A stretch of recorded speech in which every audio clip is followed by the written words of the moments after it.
Alors vous les jeunes, vous êtes les prophètes parce que vous ouvrez les horizons de l'Église, du pays, sur l'avenir. Et je voudrais vous livrer aujourd'hui un message particulier parce que vous êtes très nombreux ici dans notre vicariat. Alors, chers jeunes, au moment de mon départ pour une nouvelle mission, je voudrais vous adresser un message spécial. D'abord, vous dire toute la confiance que Jésus et l'Église ont en vous, les jeunes, c'est normal. Jésus lui-même a évolué avec une communauté de jeunes autour de lui, ses premiers disciples, dont Jean n'était qu'un adolescent encore. L'Église elle-même, elle est en train de faire un très grand effort pour rajeunir ses cadres, sans oublier, bien sûr, l'immense travail que l'Église a fait tout au long des siècles pour l'éducation des enfants, des jeunes garçons, des jeunes filles. Oui, mes chers jeunes, Dieu vous aime. L'Église vous aime. Comme je vous le dis toujours, je comprends bien qu'être jeune chrétien dans le Tchad 2024 n'est pas facile. Je vous l'ai répété beaucoup de fois, n'est-ce pas? Ce n'est pas facile, je le comprends bien. Parce que vous allez contre-courant, c'est-à-dire que vous marchez dans la direction contraire à celle de vos camarades. Eux, ils plongent volontiers dans la vie facile. Mais vous aimez l'effort et le travail bien fait. Eux, vos camarades, ils se laissent aller peut-être à l'alcool, aux boissons frélatées, à la drogue. Mais vous, jeunes chrétiens, vous refusez de laisser vos cerveaux pourrir par ces choses inutiles, nuisibles, dangereuses.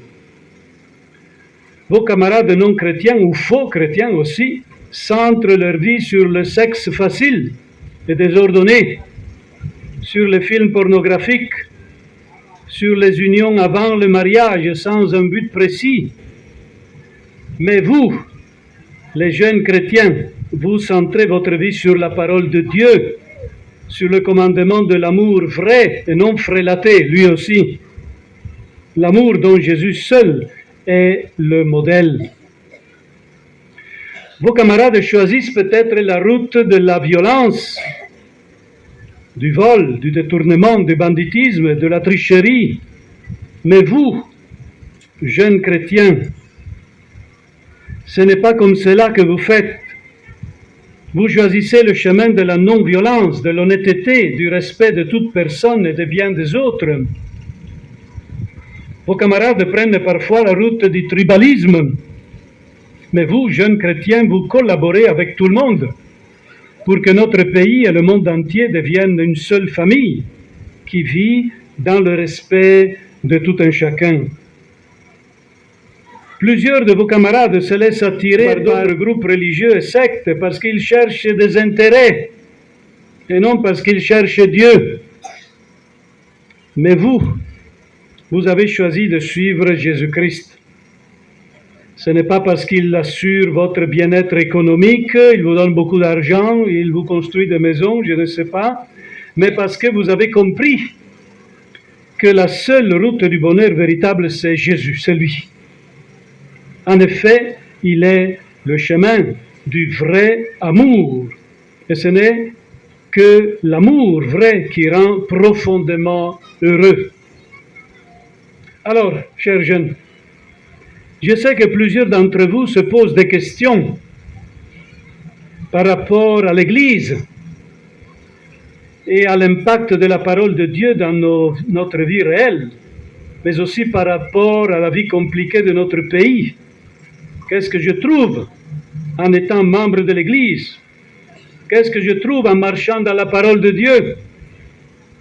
Est-ce que nous, les chrétiens, sommes condamnés à nous taire et à supporter les immenses injustices que notre pays vit depuis longtemps et qui risquent de durer encore longtemps, malheureusement? Est-ce que nous devons rester pauvres face aux détournements à grande échelle des grands de notre pays? Toutes ces questions et bien d'autres sont normales. Au moment que vous êtes intelligent et que vous réfléchissez, j'ai encore devant les yeux le visage découragé de l'un d'entre vous, le jour de la proclamation des résultats des récentes élections. Il m'a avoué qu'il avait pleuré. Peut-être que devant la manière de fonctionner de nos paroisses, vicariats, de nos CB, groupes, mouvements, vous vous posez aussi des questions. C'est bien de se poser des questions, de ne pas tout avaler sans réfléchir. Et je dirais même que vous avez encore à grandir dans votre esprit critique, positivement critique. Alors, jeunes, continuez à chercher les réponses à vos questions.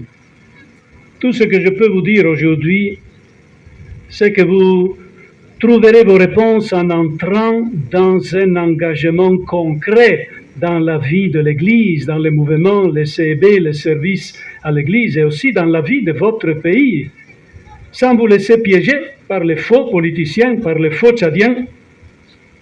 Ce n'est pas en critiquant de l'extérieur que vous trouverez les réponses à vos questions, mais plutôt en vous engageant de l'intérieur. N'ayez pas peur de vous engager. N'ayez pas peur de vous engager dans la vie publique. N'ayez pas peur de faiblesse de l'Église, de vos prêtres, de vos catéchistes et responsables. Ils sont comme vous. Ils ne sont pas Dieu. Mais ils peuvent vous montrer le chemin de Dieu, ou du moins les manières de chercher Dieu. Et vous allez prendre la relève pour montrer le chemin à vos petits frères et petites sœurs. Dieu appelle même parmi vous, ici, là, des garçons et des filles, pour qu'ils donnent leur vie totalement pour sa parole, pour le travail dans l'Église, pour le bien de tout le monde. Jusqu'aujourd'hui, je dirais que vous avez été un peu timide et peureux. Trop peu de garçons, trop peu de filles ont eu le courage de répondre à l'appel de Dieu. Courage, jeunes de notre vicariat, n'ayez pas peur. Répondez généreusement à Dieu, à Jésus qui vous appelle. Et vous, les parents, arrêtez de décourager vos enfants, surtout vos filles, de s'engager au service de Dieu. Comment Dieu pourrait-il vous bénir si vous lui refusez vos enfants? Est-ce que vous ne seriez pas content si dans chacun de nos secteurs il y avait un prêtre ou deux même et une communauté de sœurs? Vous seriez très content. Il faut donc que ces prêtres et ces sœurs sortent de chez nous ici, là. Il faut également que des gérants honnêtes de la vie publique sortent de chez nous.